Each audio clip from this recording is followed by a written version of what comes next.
Now children, today we are going to start with chapter number 8, that is air. Air is a mixture of gases. We found air all everywhere, right? We cannot touch it, we cannot see it, but we can feel it, right? So air is a mixture of gases. Our earth is surrounded by these gases in a form of envelope, जिसको हम atmosphere कहते हैं. Air is necessary for both breathing के लिए भी और burning दोनों के लिए necessary है. The air that we breathe helps in burning the food we eat and hence provide energy. All living organisms need air to survive. जितने भी लिविंग ऑर्गेनिज्म सबको क्या चाहिए होगी? एयर चाहिए होती है to survive. Now composition of air कि जो सबसे ज़्यादा है वो नाइट्रोजन है, दैट इज 78%, ऑक्सीजन 21 और 1% क्या है आपकी other gas, right. So air is largely made up of two gases, nitrogen and oxygen, जो कितने 78% नाइट्रोजन है, 21% क्या है आपकी oxygen. Carbon dioxide which is needed by the plants photosynthesis वो कितने 0.03%. Atmosphere does not allow sun rays in core to reach our land and sends many of them back. That is why आपने देखा होगा कि कुछ days ऐसे भी होते हैं कि ज़्यादा हॉट नहीं होते. In the atmosphere which prevents excessive hotness, the atmosphere is very important for the life on the earth. Now types of breeze, we have sea breeze and land breeze. Sea breeze की बात करते हैं during the day time. Land क्या होता है? वो heat होता है faster than it heats up the air above it.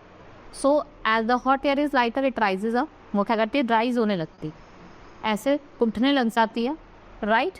जिसकी वजह से क्या होता है, जो आपके कूलर एयर है वो क्या करती है? वो ऑक्यूपाई कर लेती है, सी ऑक्यूपाई कर लेती है and the cool air from the sea it blows towards the land during the day time. This is called sea breeze. वहीं लैंड ब्रीज की बात करें, नाइट टाइम में क्या होता है? The land cools down quickly, right. The water in the sea is much warmer as compare to land. As the hot air is lighter, वो rise करती है, सो द कोल्डर जो एयर होती है फ्रॉम द लैंड वो कहाँ reach करती है? सी में, right. And the cool air from the land blow towards the sea during the night. इसको हम क्या कहते हैं? Land breeze. Now let's study about uses of air. It is used by human being for breathing, burning fuel, fill tubes for various kinds of vehicle. It is needed to hear sound and moving air helps in the movement of ships, boats, parachute, gliders and aeroplanes.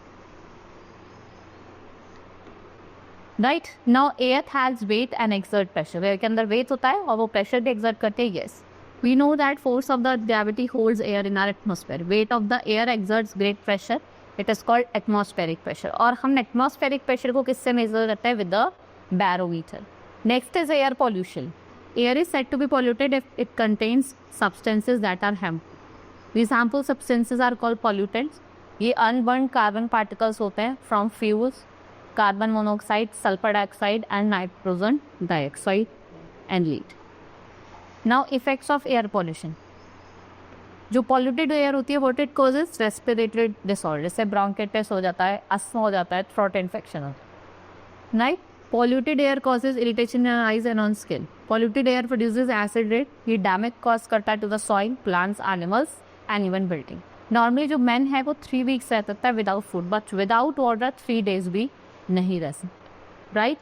This is all in this chapter. Hope you understood each and everything. Now we will meet in the next class. Thank you.